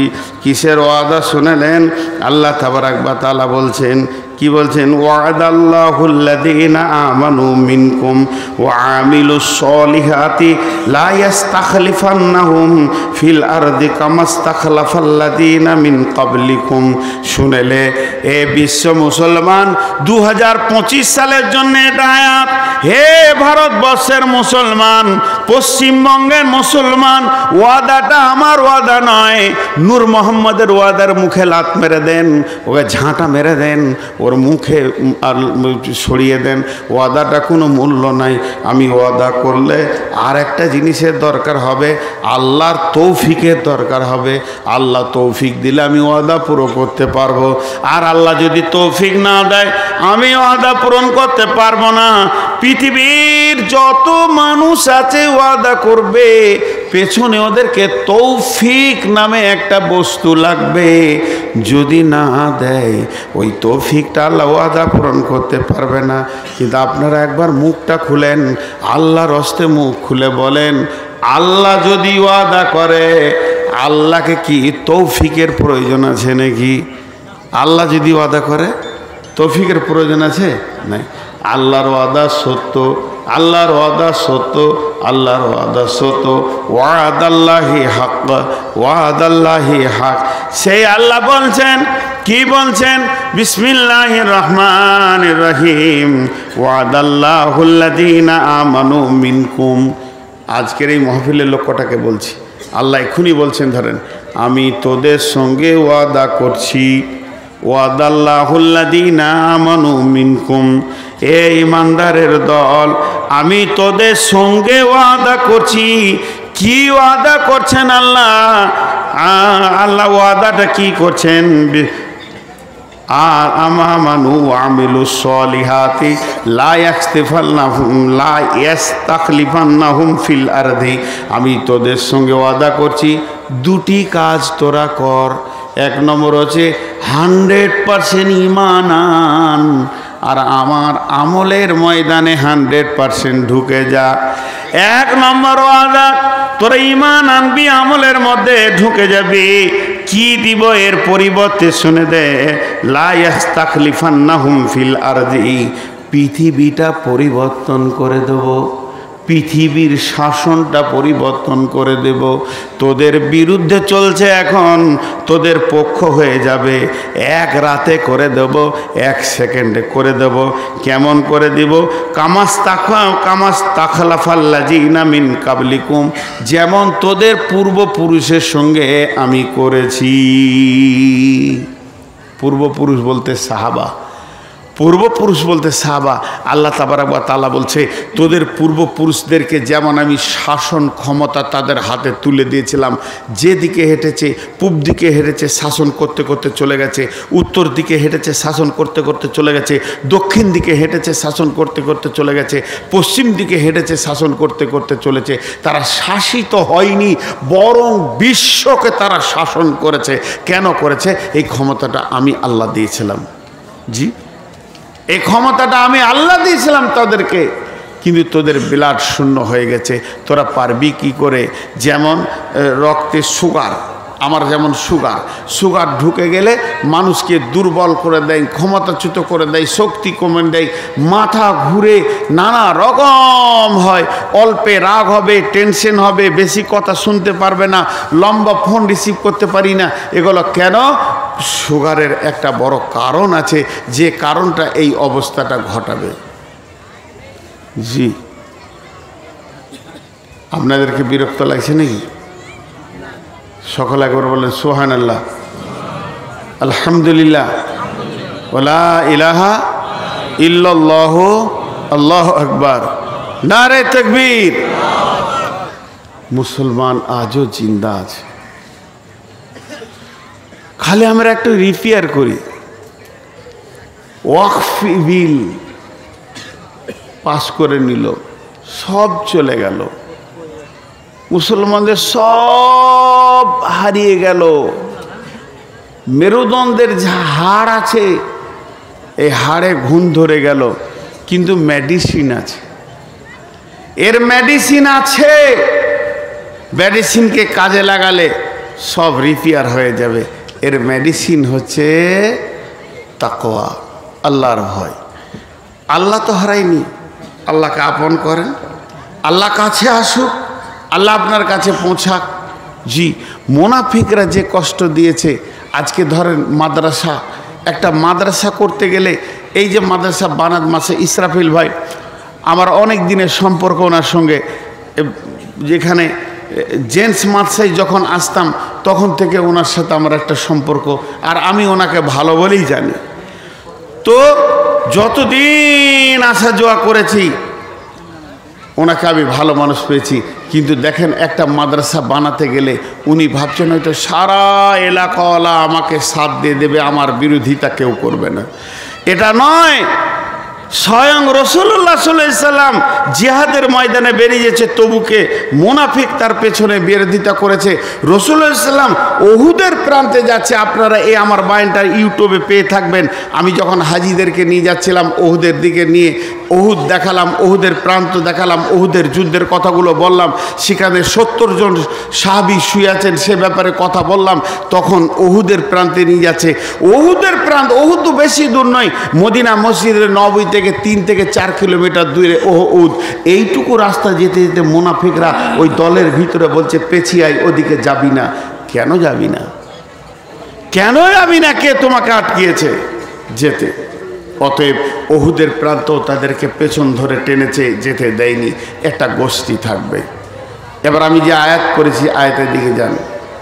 আল্লাহ বলছেন বিসমিল্লাহির রহমানির রহিম, লাইসাল বিররা আন তুওয়াল্লু উজুহাকুম কিবালাল মাশরিকি ওয়াল মাগরিবি ওয়ালাকিন্নাল বিররা মান আমানা বিল্লাহি ওয়াল ইয়াউমিল আখিরি ওয়া মালাইকাতি ওয়াল কিতাবি ওয়ান নাবিয়্যিন ওয়া আতাল মাআলা আলা হুব্বিহি যাবিল কুরবা ওয়াল ইয়াতামা ওয়াল মাসাকিনা ওয়া ইবনাস সাবিলি ওয়াসাইলিনা ওয়া ফির রিকাব ওয়া আকামাস সালাতা ওয়া আতাজ যাকাতা ওয়াল মুফুনা বিআহদিহিম ইযা আহাদু ওয়াস-সাবিরিনা ফিল বাসাই ওয়ায-যারাই ওয়া হিনাল বাস উলাইকাল্লাযীনা সাদাকু ওয়া উলাইকা হুমুল মুত্তাকুন। দুটো কথা খালি কানে ভরেলেন, দুটি কথা কানে ভরেলেন, মাত্র দুটি বলবো। এতক্ষণ আমি যে বক্তব্য আপনাদের সামনে রাখলাম সেইটা থেকে যেটা পেয়েছেন এরপরে যেটা পাবেন। প্রথম যেটা আমি বক্তব্য রাখলাম, আমাদের উত্তরসূরি যারা পূর্বে ছিল, যারা আমাদের মুরব্বী, যারা আমাদের ইতিহাস, তাদের ইতিহাসটা দিলাম, তারা কজনে দেশ জয় করেছে, তা তাদের কাছে কোন ক্ষমতাটা ছিল আর আমাদের কাছ থেকে কোনটা হারিয়েছে ওটাকে আনতে হবে। এটাই আমার বক্তব্য। আল্লাহ তাবারাক ওয়া তাআলা বলছেন মুসলমানদের যেটা ক্ষমতা তার নাম হচ্ছে তাকওয়া, তার নাম হচ্ছে আল্লাহর ভয়। এই যে রমজান গেল, রমজানের ভিতরে গোটা রমজানটা রাখা হলো কেন? রমজানটা বানানো হয়েছে লাআল্লাকুম তাত্তাকুন, তোদেরকে আমি মুত্তাকি বানাবো, তোদের ব্লাডের ক্ষমতা বানাবো, তোদেরকে আমি আল্লাহওয়ালা বানাবো। আল্লাহ বান্দা, বান্দা আল্লাহ একটা সম্পর্ক হয়ে যাবে। পৃথিবীর মানুষ আমাদের সঙ্গে না থাকলে যদি শুধু আল্লাহ থেকে যায় যথেষ্ট হয়ে যাবে। এর জন্য আল্লাহ মুত্তাকি বানিয়েছেন। তাহলে প্রকৃত মুত্তাকিকে, এই মুত্তাকিটা যদি আমাকে রাখতে হয় চিরদিন ধরে রাখতে হয়, মওত পর্যন্ত রাখতে হয়। আমি এমন আমল করব যেন আমি আর মুত্তাকিত্ব না হারিয়ে যাই, আমি মুত্তাকি হয়ে প্ল্যাটফর্মে থাকব, আমার দ্বারা সমস্ত কাজ হবে, আমি সব কাজ করতে পারবো। আল্লাহ তাবারাক ওয়া তাআলা বলছে তোর ভিতরে 5খানা ঈমান রাখতে হবে আর 5টা আমল পৃথিবীর বুকে করতে হবে। এই 5 5 10টা আমলের ময়দানে যখন তুমি দাঁড়িয়ে থাকবে, আল্লাহ তাবারাক ওয়া তাআলা তোমাকে মুত্তাকি করবেন। আর আল্লাহ কোরআনে বলছেন বিসমিল্লাহির রহমানির রহিম, ওয়ালিল্লাহিল ইজ্জাতু ওয়ালিরাসূলি ওয়ালিল মুমিনিন ওয়ালাকিন্নাল মুনাফিকিনা লা ইয়াফকাহুন। এই পৃথিবীতে ইজ্জত পাবে কে? আল্লাহ পাবে। আর কে পাবে? রসুল পাবে। আর কে পাবে? মুমিন পাবে। তাইলে আমি বেজ্জতি হচ্ছি, আমি ইজ্জত পেছি না। না মার্কেটে ইজ্জত আছে, না গ্রামে ইজ্জত আছে, না শহরে ইজ্জত আছে, পথে ঘাটে অপদস্থ হচ্ছে। তাহলে আল্লাহর কালাম পাকের সঙ্গে মিলছে না। জি না, তা নয়, বরং আমি মুমিনের বর্ডারের বাইরে চলে গেছি, মুমিনের আওতাভুক্ত নাই। যে কাজ করলে আমি মুমিন হব ওই কাজ আমার দ্বারা হচ্ছে না। এর জন্যে আমাদের অপদস্থ কপালে পড়ে গেছে, অহান রোগে আমাদেরকে ধরেছে। দুনিয়া নিয়ে আমরা ব্যস্ত, আমাদের ঘর বাড়ি অট্টালিকার উন্নতি হচ্ছে, কিন্তু মসজিদের উন্নতি হচ্ছে, দেওয়ালের মসজিদের অট্টালিকা উন্নতি হচ্ছে, নামাজের কাতারে দেখা যায় না। মুনাফিকের মতো কয়েকটা দিন রমজান মাসে চালিয়ে নিলাম, এখন মুসাল্লিগুলো হারিয়ে গেছে। আল্লাহ তাবারাক ওয়া তাআলা বলছেন 5টা জিনিসের উপরে ঈমান আন, মান আমানা বিল্লাহ। তুমি আল্লাহর উপরে ঈমান আনো, রসুলের উপরে ঈমান আনো, আল্লাহর উপরে তুমি কামিল ঈমান আনো।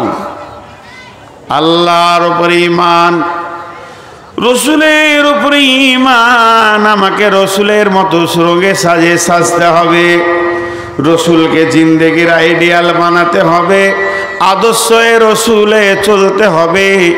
আর তারপরে আমাকে করতে হবে আখিরাতের উপরে ঈমান আনতে হবে, পরকালের উপরে ঈমান, কিতাবের উপরে ঈমান, কোরআনের উপরে ঈমান, যত কিতাব আছে ঈমান। আর সারা পৃথিবীতে যত নবী এসেছিলেন নবীদের উপরে ঈমান আনতে হবে। আল্লাহর উপরে ঈমান, আখিরাতের উপরে ঈমান, নবীদের উপরে ঈমান, আর ফেরেশতার উপরে ঈমান। 5টা জিনিসের উপরে ঈমান আনতে হবে। আল্লাহর উপরে ঈমান, আখিরাতের উপরে ঈমান, কিতাবের উপরে ঈমান, ফেরেশতার উপরে ঈমান, আর নবীদের উপরে ঈমান। একদম দৃঢ় বিশ্বাস রাখতে হবে আল্লাহ আছি, তিনি এক, ওয়াহদাহু লা শারীক, যার কোনো অংশীদার নাই। 2 নম্বর, পরকাল আছি, পরকাল আছি, পরকাল হবেই, পরকালের প্রতি ঈমান। 3 নম্বর, যে ফেরেশতা বলে একটা গোষ্ঠী রয়েছে যে আমাদের সমস্ত গুনাহ নেকি লিখছে, শুধু তাই নয়, তারা আমার এগেনেস্ট পার্টি, এর উপরে ঈমান। নবী যত কিতাব এসেছে, আসমানি কিতাব যত এসেছে, সব কিতাব সত্য, কিন্তু আমাদের আদর্শের কিতাবের নাম হলো কোরআন, এর উপরে ঈমান। আর সমস্ত নবীদের উপরে ঈমান। 5টা জিনিস আমল করতে হবে। ওয়াতাল মালা আলা হুব্বিহি যাবিল কুরবা ওয়াল ইয়াতামা ওয়াল মাসাকিন ওয়াবনাস সাবিলি ওয়াসাইলিনা ফির রিকাব। 1 নম্বরে আমাকে আপনাকে আমলের ময়দানে নামতে হবে। ওয়াতাল মাল, মাল দান করতে হবে। 6টা জায়গার কথা বলেছেন। আলা হুব্বিহি যাবিল কুরবা ওয়াল ইয়াতামা ওয়াল মাসাকিনা ওয়া ইবনাস সাবিলি ওয়াসাইলিনা ওয়া ফির রিকাব। আর ওয়াকামাস সালাতা, নামাজ কায়েম করতে হবে, ওয়াতাজ যাকাতা, যাকাত দিতে হবে, নামাজ কায়েম করতে হবে, সালাত কায়েম করতে হবে। মুসলমান সালাত ছেড়ে দিলে হবে না। ওয়াতাজ যাকাতা, যাকাত যাদের উপরে ফরজ আছে যাকাত দিতে হবে। যখন তুমি সালাত কায়েম করবে যাকাত দেবে। ওয়াল মুফুনা বিআহদিহিম ইযা আহাদু, যখন কার সঙ্গে কোনো ওয়াদা করবে ওয়াদা খিলাফ করা যাবে না, ওয়াদা পূরণ করতে হবে। ওয়াসসাবিরিনা ফিল বাসাই ওয়াদ-দারাই ওয়া হিনাল বাস, বিপদ আপদে এবং যুদ্ধের ময়দানে ধৈর্য ধারণ করতে হবে। যখন এই কথাগুলো করবে তখন আল্লাহ বলছেন উলাইকাল্লাযীনা সাদাকু, তোমরাই হলে সত্য, ওয়া উলাইকা হুমুল মুত্তাকুন, তোমরাই মুত্তাকি।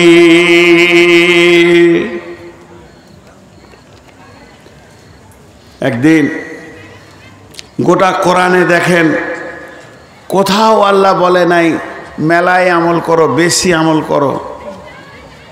জি, তুমি বেশি আমল করো এটা বলেনি। খালি আল্লাহ তাবারাক ওয়া তাআলা বলছেন যে সহি আমল করো, ঠিক আমল করো, সলেহা ভালো আমল করো, আমালান সলেহা, তোমরা ভালো আমল করো, কিন্তু বেশি আমল করো বলেনি। তো আল্লাহ তাবারাক ওয়া তাআলা পাঁচটা কথা বলেন আমাদেরকে। একটা হলো দান করতে হবে, দ্বিতীয় হলো তোমাদেরকে সালাত আদায় করতে হবে, মানে আমেলা সলেহা, সালাত আদায় করতে হবে, যাকাত দিতে হবে যদি মাল বেশি হয়ে যায়। তারপরে তুমি কি করবে, যখন মুসলমান তুমি কারোর সঙ্গে ওয়াদা করবে তো ওয়াদা পূরণ করবে। আর 3 নম্বর 4 5 নম্বরে হলো যখন বিপদ আপদ আসবে তখন ধৈর্য ধারণ করবে। ছোট্ট একটি কথা বলি, বিসমিল্লাহির রহমানির রহিম। ইয়া আইয়ুহাল্লাযীনা আমানু হাল আদুল্লুকুম আলা তিজারাতিন তুনজিকুম মিন আযাবিন আলীম তুমিনুনা বিল্লাহি ওয়া রাসূলিহি ওয়া তুজাহিদুনা ফি সাবিলিল্লাহি বিআমওয়ালিকুম ওয়া আনফুসিকুম যালিকুম খায়রুল লাকুম ইন কুনতুম তা'লামুন। আল্লাহ বলছেন, কত সুন্দর কথা। কথার আগে একটা ছোট্ট কথা বলি, এক একটা কাজের এক একটা প্রিপারেশন, এক একটা কাজের এক একটা প্রিপারেশন। মন দিয়ে শুনবেন নাহলে বুঝতে পারবেন না। কোনো ছেলে কলেজ যাবে, ঘরে গোসল করেছে, কলেজ যাওয়ার আগে প্রিপারেশন কি আছে, ব্যাগ নেবে। সে যে যখন পড়াশোনা করে সেরকম খাতা ডায়েরি কলম গোছাবে, বেরিয়ে যাবে। কেউ শ্বশুর বাড়ি যাবে, সে ব্যাগ গুছাবে, তাতে কাপড় লুঙ্গি যেটা দরকার প্রয়োজন বেরিয়ে যাবে। কেউ মেয়ের বাড়ি যাবে, সে সেই রকম মাল নেবে, প্রিপারেশন নেবে, গুছাবে, বেরিয়ে যাবে। তার একটা ডাক্তার চিকিৎসা করতে যাবে, সে ব্যাগ নেবে, ওষুধ নেবে, আপনার টেলিস্কোপ নেবে, আর কিছু নেবে, থার্মোমিটার নেবে, বেরিয়ে যাবে। তার মানে প্রত্যেকটা কাজে যে যেমন কাজে বেরিয়ে যাবে তার আগে সে সেরকম প্রিপারেশন নেবে, সেই রকম তৈরি হবে, সেই রকম মালগুলোকে গুছাবে, তারপরে বেরিয়ে যাবে। এবার আল্লাহ বলছেন, আপনাকে আমাকে বেরোতে বলছেন কিসে? ইয়া আইয়ুহাল্লাযীনা আমানু, হে ঈমানদারেরা, হাল আদুল্লুকুম আলা তিজারাতিন তুনজিকুম মিন আযাবিন আলীম, আমি কি তোমাদেরকে এমন একটা ব্যবসা শিখিয়ে দেব না যে ব্যবসাটা করলে তোমরা আযাবে আলিম থেকে বেঁচে যাবে? আযাবে আলিম থেকে বাঁচবো।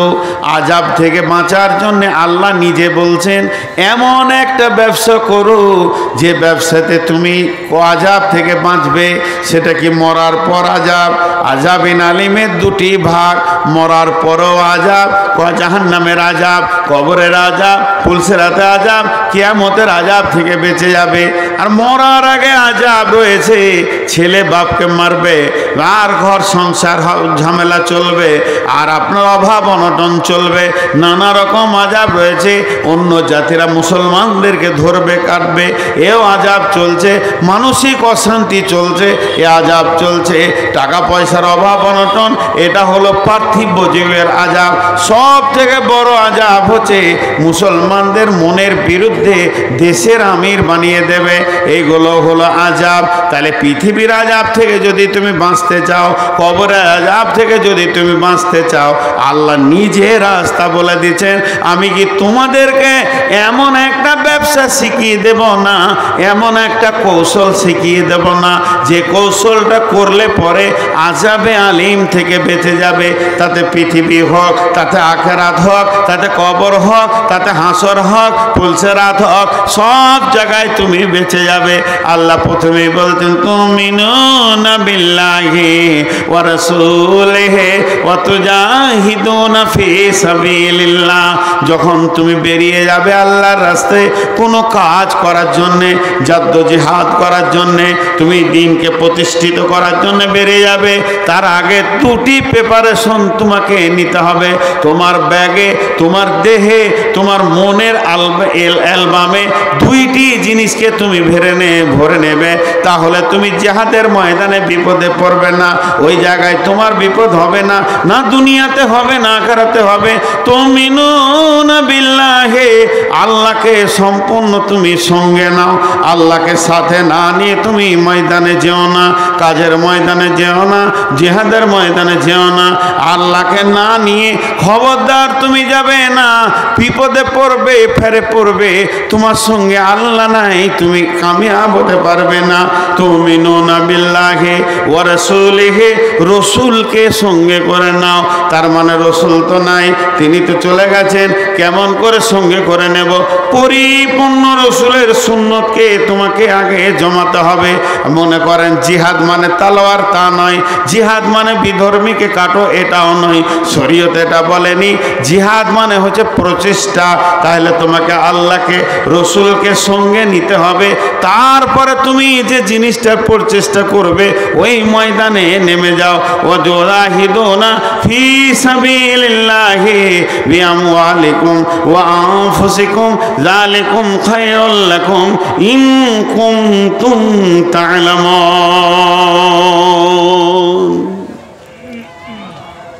তুমি আগে জিহাদের প্রস্তুতি নাও, আল্লাহকে নিয়ে এসো, আল্লাহকে দিলে লাও।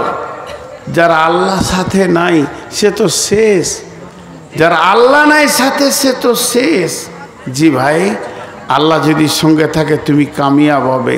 আজকে মুসলমান, সারা ভারতবর্ষের মুসলমান 3 সেকেন্ড চিন্তা করি যে আমাদের সঙ্গে আল্লাহ আছে না নাই, আল্লাহ আছে না নাই, শেষ।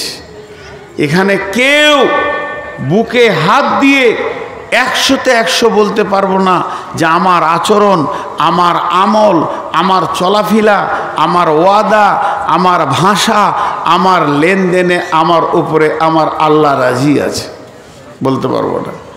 আজকে আমরা আল্লাহকে হারিয়ে দিয়েছি। সব থেকে বড় সম্পদ আমরা আল্লাহকে হারিয়েছি। বাস এইটাই খালি ভাবতে হবে। আমি আর কিছু আপনাদেরকে বলবো না। যদি আল্লাহ আমাদের থাকতো, সব আমাদের হয়ে যেত। ছোট্ট একটি সূরা, ছোট্ট সূরা, আমাদের সবারই মুখস্থ আছে। সূরাটার নাম বিসমিল্লাহির রহমানির রহিম। লিইলাফি কুরাইশ ইলাফিহিম রিহলাতাশ শিতাই ওয়াস সাইফ ফালিয়াবুদু রাব্ব হাযাল বাইত আল্লাযী আত'আমাহুম মিন জু'ইন ওয়া আমানাহুম মিন খাউফ।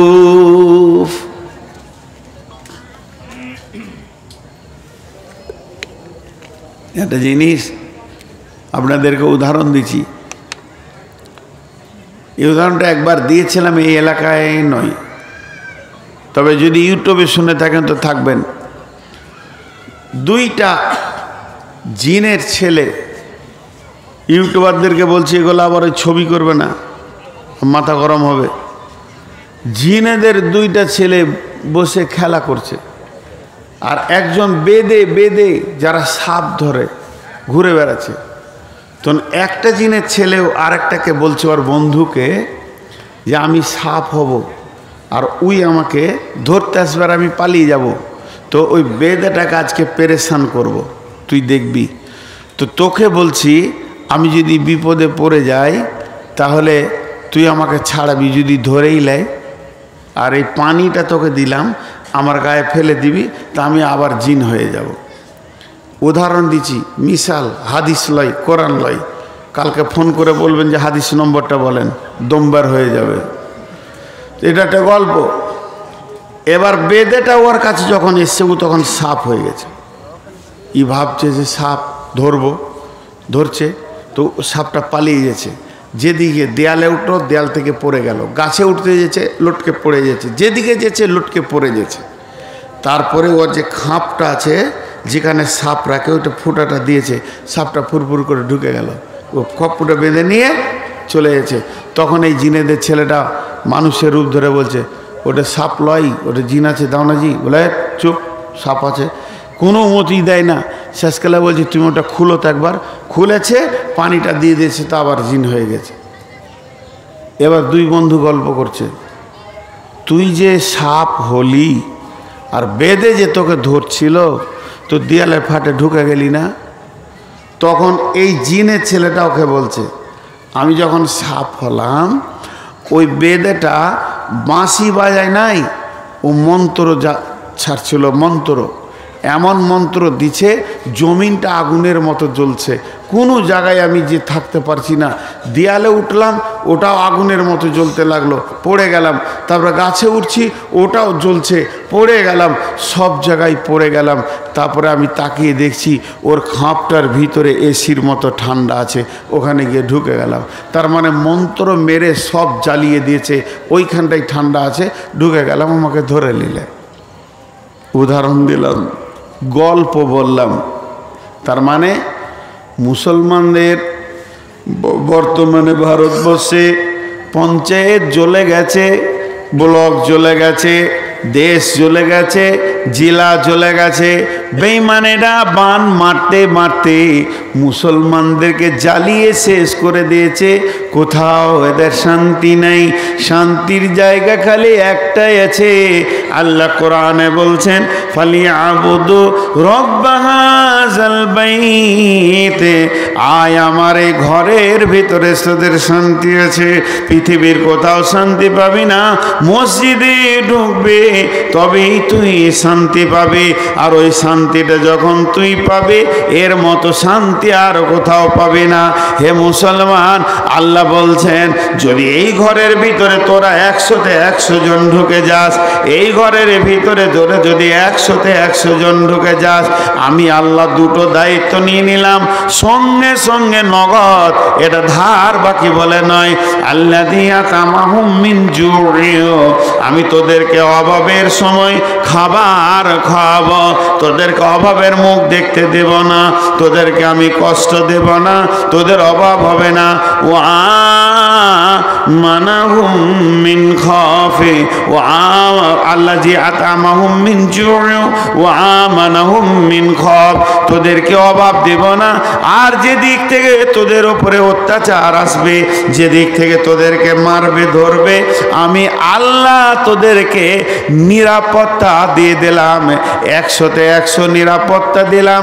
আমি আল্লাহ তোদেরকে নিরাপত্তা দিলাম।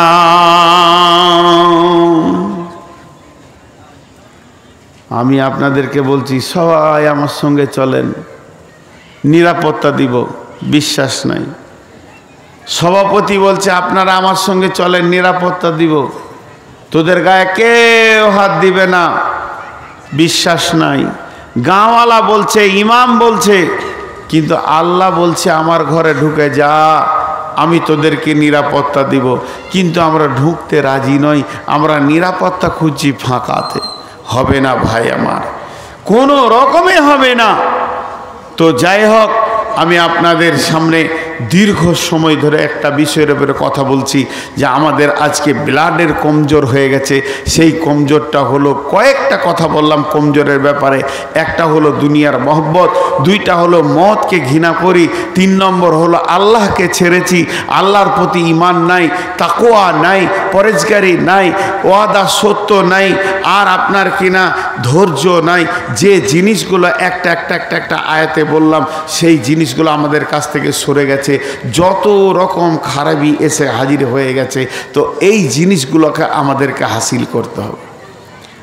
এবার বলি আপনাদের সামনে, আপনাদের ইসরাফিল ভাই মহব্বতের মানুষ আজকে একটা বানাত মাদ্রাসা করেছেন আপনাদের সামনে।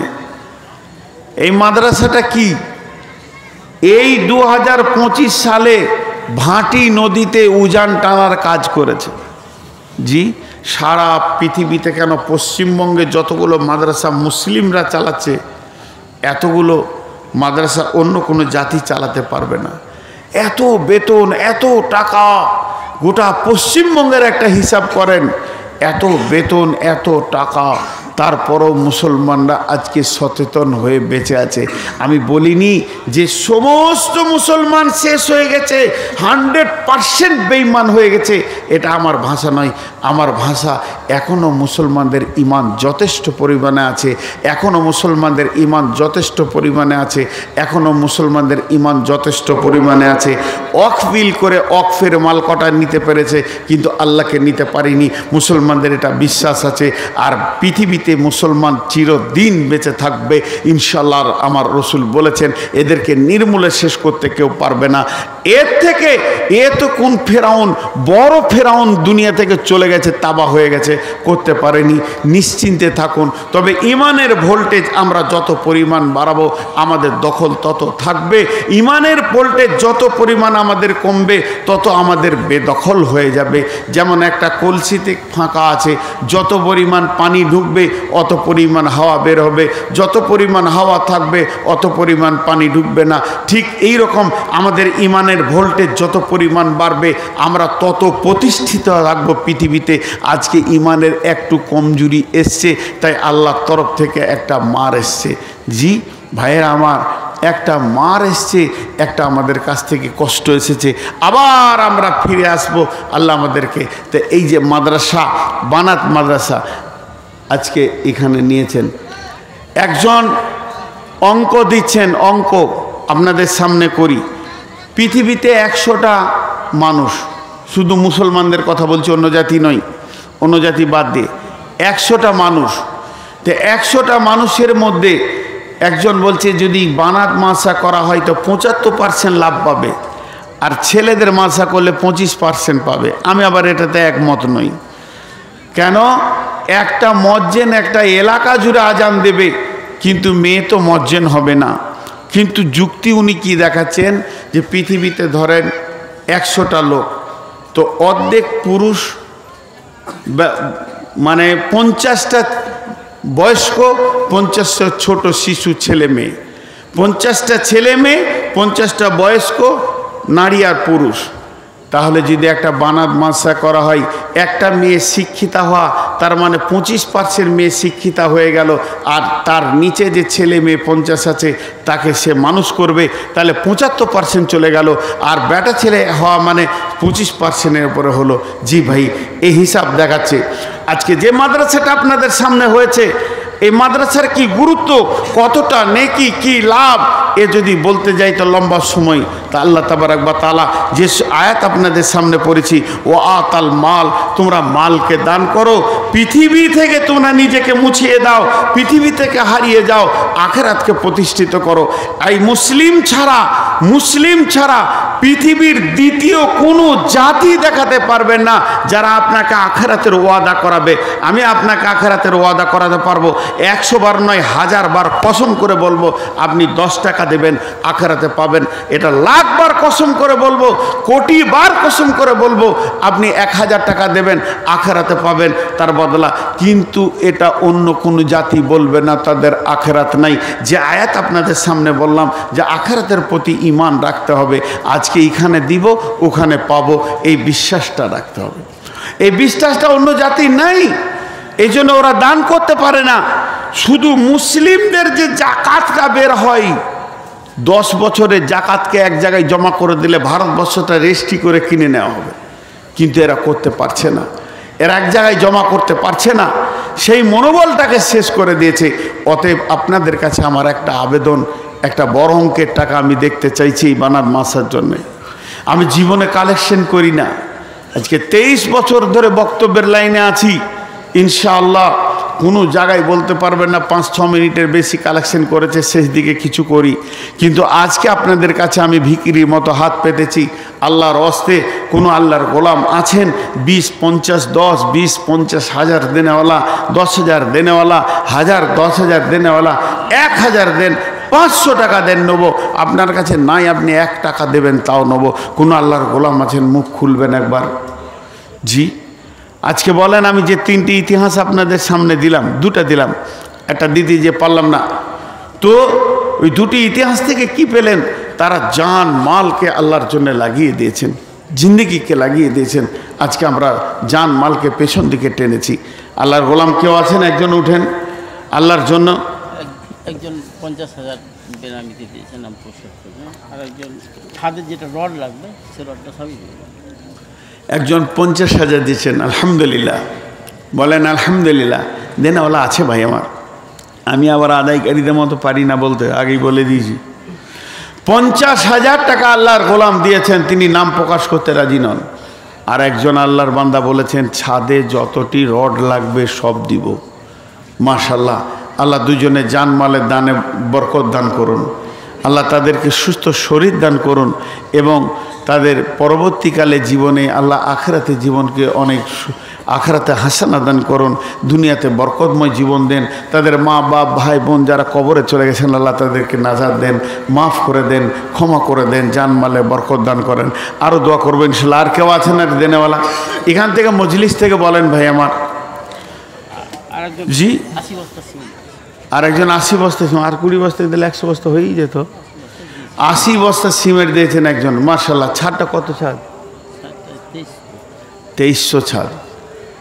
জি, কেউ আছেন আল্লাহর গোলাম? আর সিমেন্ট বলেন, রড বলেন, ইট বলেন, একজনও রাখাচ্ছে না। ওই যে সবাই জানে নূর মোহাম্মদ আদায় করে না, আর ওর দোয়া কবুল হবে না, ওই জন্য একজনা রাখাচ্ছে না। হ্যাঁ, আমার আগে হবিউর ছিল, ওর দোয়া কবুল হয়েছিল, দিচ্ছে একটা, আমাকেও দেয় না। ওরে আমার সোনার চাঁদরে, ইজ্জতটা রেখেছিস বাপ, কেউ ইজ্জত আমার রাখে নাই। 500 টাকা হলো, ইজ্জতটা রেখেছিস বাপ। আল্লাহ তাকে দুনিয়া ও আখিরাতে কামিয়াবি দান করুন, আল্লাহুম্মা আমিন। আর কেউ আছেন আল্লাহর গোলাম? বলেন 1000 করে, সবাই বলেন তো, একবারে সস্তা করে দিলাম, 1000 করে দেন, কোরআনের খিদমতে দেবেন। জি, অন্য কোনো কাজ তো এখানে নেই। আল্লাহর গোলাম কেউ আছেন?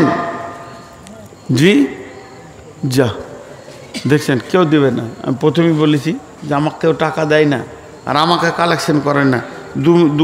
2 ঘন্টা বাইন করে দেবো তাও ভালো। দেখেন আপনাকে দিচ্ছে, বলে আমাকে বিশ্বাসই করে না, যখন দিলে দোয়া কবুল হবে। তো রকে দেবে কেন? মাইকটা আপনি ধরেন, আচ্ছা দিছে আপনাকে, যে 1000 টাকা দিয়েছি, দেখেন আমাকে দিল না। আমি বউকে ক্লান্ত হয়ে গেছি। দেখেন আল্লাহ তাবারক ওয়া তাআলা কোরআন শুরু করছেন, বিসমিল্লাহির রহমানির রহিম, আলিফ লাম মিম, যালিকাল কিতাবু লা রাইবা ফীহি হুদাল লিল মুত্তাকিন আল্লাযীনা ইউমিনুনা বিল গায়বি ওয়া ইউকিমুনা يقيمون الصلاة ومما رزقناهم ينفقون। আল্লাহ কোরআন শুরু করতে গিয়ে বললেন এই কোরআনের মধ্যে কোনো সন্দেহ নাই। তারপরে 5টা আমলের কথা বলতে গিয়ে প্রথমে বলে তোমরা নামাজ পড়ো, আল্লাহ ঈমান আনো গায়েবের ওপরে, নামাজ পড়ো, নামাজ পড়ার পরে পরেই তোমরা তোমাদের মাল থেকে দান করো। কত আছে? 3000। আর 2000 দিলে 5 হয়ে যেত। পালাইছেন অত জোর, আমি তো ধরবো না, অন্য বক্তার মতো লাই। আর 2000 দিয়ে দেবেন কখন? খালি টাইমটা বলে দেন, লেখেলি। হ্যাঁ দাঁড়ান, ওর ভেজালটা ছাড়িয়ে গে। হ্যাঁ এই যে ভেজালটা মেরে যান। আর 2000 এখন দেন, আর না হলে পরে দেন, পরে লেখেন। কত যে? বেনামি 1000। কি নাম ভাই? আপনার রাকিব? কোথা বাড়ি? ছিলেন না নাকি? হ্যাঁ, তো দেখেন কোরআনে প্রথম শুরু করতে যে বলছে যাদের গায়েবের ওপর ঈমান আছে, তার মানে আল্লাহ আছে এই বিশ্বাসটা যাদের দৃঢ় বিশ্বাস আছে, যাদের গায়েবের ওপরে ঈমান আছে, আল্লাহ বলে একজন আছে, বিশ্বাস আছে, প্রথমেই সে দুটো কাজ করবে। আল্লাযীনা ইউমিনুনা বিল গায়বি ওয়া ইউকিমুনাস সালাতা। ছোট গলাকে পারেছে কেন রে? বড় গলা আসে না? তারা নামাজ পড়বে, ওমিম্মা রাযাকনাহুম ইউনফিকুন, তারা দান করবে।